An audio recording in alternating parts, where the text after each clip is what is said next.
Tukatoka tukaenda mpaka Sarenda. Pale Sarenda gari kwa imesimama posti na kituo. Akaja askari mmoja pale ana nyota mbili. Akaambia au pelekeni porini. Gari kaachwa pale. Dereva alikuwa anaendesha ile gari mgeni. Alikuwa anaelekezwa.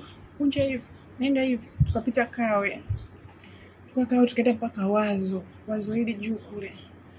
Na kituo cha polisi. Kipo porini hivi kama hakitumiki. Nikuta askari mmoja. Tukashushwa, tukawekwa pale mapokezi. Hapo dakika kadhaa tu hivi 5 au 6. Akarudi askari. Rudini kwenye gari. Tukarudi kwenye gari ya polisi. Gari ikaanza sasa kuelekea Mbweni. Tukafika Mbweni karibu na kituo, wakayutani, tukarudi, tukaelekea Ununio. Tulifika kule Ununio tukakuta kuna defender 2. Zimejaa askari wengi sana. Tulipotoka pale askari alikuwa ameninyang'anya mimi simu yangu. Tumefika kule jua lilikuwa linawaka. Mimi ndo nilianza kushushwa kwenye gari. Nikawa napigwa na askari wa kiume kama 3. Walikuwa wachagui sehemu za kupiga. Walikuwa wanapiga sehemu zozote kwa hiyo ukija hivi nikawa nazuia.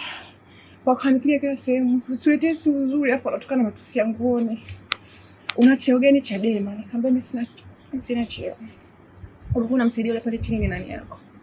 Nikamwambia ni mwanangu nilikuwa nataka tu nimstiri. Walinipiga sana. Baadaye wakawashusha wenzangu.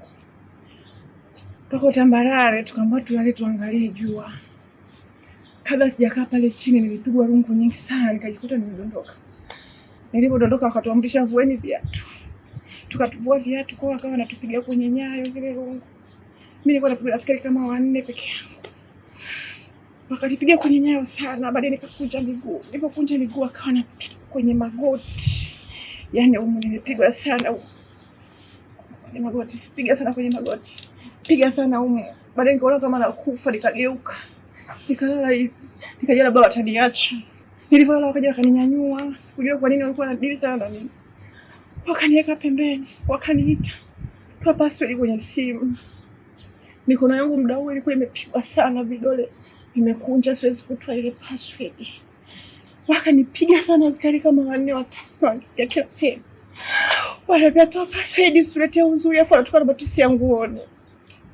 Nikabidi nimtajie yule askari kwa maneno. Akaitoa password. Wakaenda wakakaa pembeni, askari wengine wakawa wanaendelea kunipiga. Waliporudi wakaja askari kama 4 walikuwa wanaongea lugha ya Kisukuma. Kuna baba mmoja alikuwa na rungu zito. Yule baba alinipiga sana.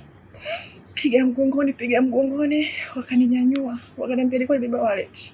Wakaniambia weka chini. Nikaweka chini. Wenzangu walikuwa wamepelekwa mbele wanaomba tuende tukaogeshe na maji safi. Kwa hiyo wakawa wameenda mbele, mimi nikawa nimebaki nyuma kwa sababu nilikuwa nishapigwa sana. Nilikuwa nashindwa. Ile ninashindwa. Rungu zikaja, usituletee uzuri nyanyuka. Wewe unajifanya unajua kwenda mahakamani. Chadema wanakulipa nini? Inuka. Usituletee uzuri. Ikabidi nijipungoje pale. Nikaenda nikakuta wenzangu wana roll kwenye maji machafu yananuka. Nikaambiwa niungane na wao. Nikaungana pale wananiambia lowesha nywele hizo, afu wanaturekodi. Toka wanatupiga askari 3 wanarekodi, wengine ndio wanatushambulia. Na lazimishwa kushusha kichwa kwenye tope kwenye yale maji bado hujaloa. Akaja askari mmoja mama akamwambia namuomba dada. Akanivuta pembeni akaniambia dada utakufa. Na kuonea huruma hebu simama hapa. Nikasimama akaja askari yule ambaye anaongea Kisukuma. Akanitoa kwa yule mama. Akaniambia panda kwenye gari. Wakati napanda akaja askari wadogo wa kiume kwa ananipiga.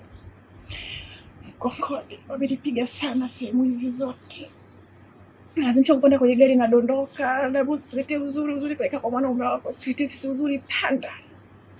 Na leo mtatuambia ni nani aliyewatuma mfike mahakamani. Ikabidi tujitahidi, wenzangu wakanisaidia kidogo, alikuwa na nguvu akaniinua. Nikaingia kwenye ile gari.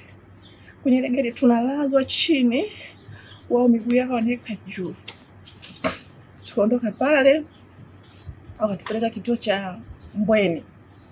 Kuna mahabusu mmoja mimi nikaa kwa wenzangu nilitengwa nao, sikujua wao wamepelekwa wapi. Kule mahabusu hapa nilipigwa chuma. kukaa kumetoboka ndani, kwa damu inaruka. Nikajaribu kumwambia yule askari nisaidie, hivi nitakufa damu inamwagika muda mrefu. Wakaniambia kwani ulitumwa uende mahakamani? Yeye siamtaki kutii serikali. Kakaa pale. Nikawa nasikia kiu sana. Nikajaribu kuomba nisaidieni maji. Hawakunisaidia, tumekaa pale kama masaa 3 au 4. Kaja wakaniita jina. Kwanza unakaa wapi? Nikamwambia tukikuachia unaweza kuondoka. Nikamwambia nitaondoka. Nikatolewa pale. Nilipopelekwa pale mapokezi, nilikuwa siwezi kutembea. Nikadondoka, nikapoteza fahamu. Kakaa. Fahamu ziliporudi, wakaenda kuchukua tena rungu. Atuambia wewe, usituletee sisi za kuleta. Ushanielewa? Hapa ni rungu mwanzo mwisho. Wakaanza tena pale mapokezi kunipiga. Nikabidi nijitahidi, wakaniwekea kiti, nyanyuka mwenyewe hata kulipata msaada. Nikabidi nyanyuke na kile kiti. Nikajitahidi kutembea na ukuta. Nafika pale nje na ukuta wenzangu kina maipaya. Kwenye gari kwa muda ule nilikuwa siwezi tena chochote. Miguu yote ilikuwa imekufa ganzi. Nasikia kizunguzungu, damu inamwagika. Wanalazimisha kupanda kwenye gari, nikashindwa. Wakafungua mlango wa nyuma. Askari mmoja akapita mbele, wakawa wananivuta. Wakanipanga kule chini. Nilipofika mbele, ule mlango ukawa haufungi. Wanakandamiza miguu yangu. Baadaye askari mmoja wa kiume akaja akanivuta mpaka nje. Akaniambia tunakuacha hapa, wenzako wanaondoka, kufanya atakachokufanyia. Niliposikia ile kauli, nikamwambia askari naomba nisaidie. Nipande, sina nguvu. Wakanichukua, wakaniburuza mmoja kule, wakanitupa tena kule. Nikawa nimekaa karibu na Mheshimiwa Pambalu, nimemwegemea. Tukaondoka, sijui tulipo. Baadaye nikamuuliza Mheshimiwa Pambalu, kwani huko tuko wapi? Akaniambia tuko Bagamoyo. Tulipita kwenye pori, kilomita nyingi sana. Ndani ya pori. Tukafika sehemu kuna makazi.